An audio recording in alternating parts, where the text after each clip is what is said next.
In an increasingly globalized world, where technology dominates almost all aspects of our life, there is a community that has decided to stay on the sidelines. Can you imagine life without smartphones, electricity, or the internet?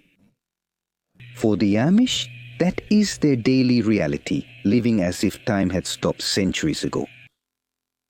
Who are they and why do they choose such a different lifestyle? Are you interested? Go for it. Stay until the video's end.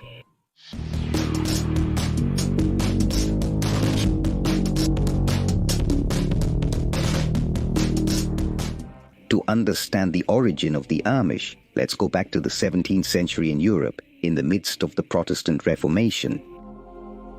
Among its main currents were the Mennonites, a pacifist and Trinitarian branch of the Anabaptist movement born in Switzerland. Within the Mennonites, a leader named Jacob Amann emerged, who caused a new schism in this movement. Amann argued that the church should maintain absolute purity and a strict separation from the world. His followers, known as Amish in honor of his surname, adopted his beliefs. In search of religious freedom, many of them emigrated to North America, especially to what is now the United States, where their communities have thrived to this day. Currently, the majority of the Amish reside in the United States and in the Canadian province of Ontario. The largest communities are found in Lancaster County, Pennsylvania, Holmes County, Ohio, and LaGrange County, Indiana. Over 350,000 Amish are estimated to live in North America. In 1923, they tried to establish a settlement in Galeana, Nuevo León, Mexico, but it lasted only a few years. While the Amish live in small rural communities, their population has been increasing, driven by a high birth rate with an average of between 6 and 8 children per woman, and a strong retention of members in the faith. Each community is organized into districts where life is structured around the farm and the church. The Amish way of life is based on two fundamental pillars: religion and simplicity. As Anabaptist Christians, they practice adult baptism and define the separation between the church and the state. The Amish are governed by the Ordnung, an ordinance or regulation in German, a series of strict rules and traditions that can vary among different communities. In general terms, it can be said that the Ordnung guides the behavior of the Amish by promoting a simple life based on the biblical principles of humility and modesty.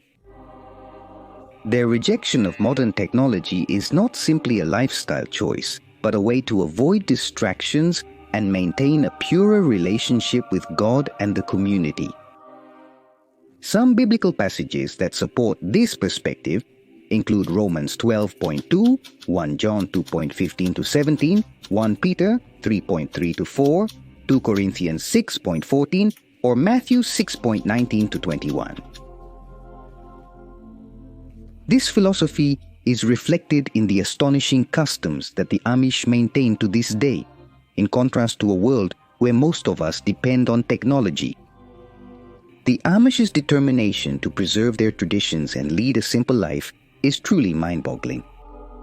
They reject modern technology, abstaining from using cars, mobile phones, television, and electricity.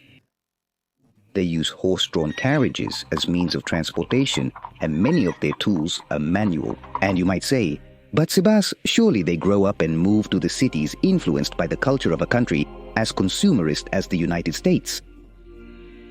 To understand this, it's important to know about the Rumspringa. Upon turning 16, the Amish have the opportunity to experience life outside of the community before deciding whether they want to fully commit to their faith. According to various sources, including the book by sociologist Donald Cravill, between 80 and 90% of Amish youth choose to return and commit to life in the community after this period of freedom. It is at this time that they are officially baptized into the Amish faith, marking their formal entry into the community. Wow, they have a lot of conviction in their beliefs. As for their clothing, the Amish opt for traditional attire without adornments or flashy colors. in line with their belief in modesty and rejection of personal pride. Men usually wear wide-brimmed hats, while women wear long dresses. In addition, a distinctive feature of the Amish is the cooperation and mutual support among the different communities. The construction of houses or barns is a communal task in which mutual aid plays a fundamental role. Families collaborate to erect these structures in a single day, symbolizing the power of the community over the individual. Their simple and unadorned life, the focus on cooperation and mutual support, the orientation of their businesses towards community service, and their rejection of consumerism are aspects that would surely catch Marx's attention, wouldn't they? Another aspect to consider is the relationship of the Amish communities with the state. The Amish are citizens of the countries they live in and possess official documents such as marriage certificates. They can also obtain passports if necessary, although they usually avoid international travel.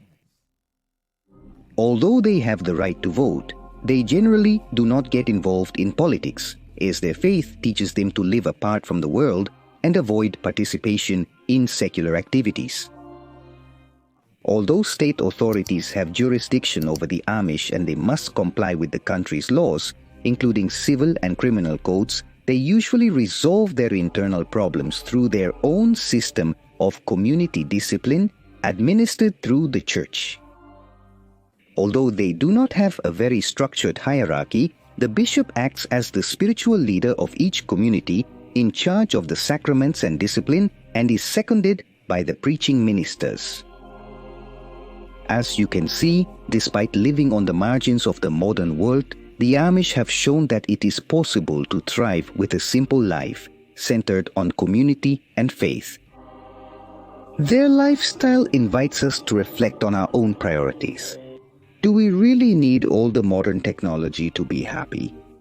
Can you imagine living in an Amish community, or do you think you wouldn't return from the city after Rosfenga? Now, don't forget to leave your comment and subscribe to the channel.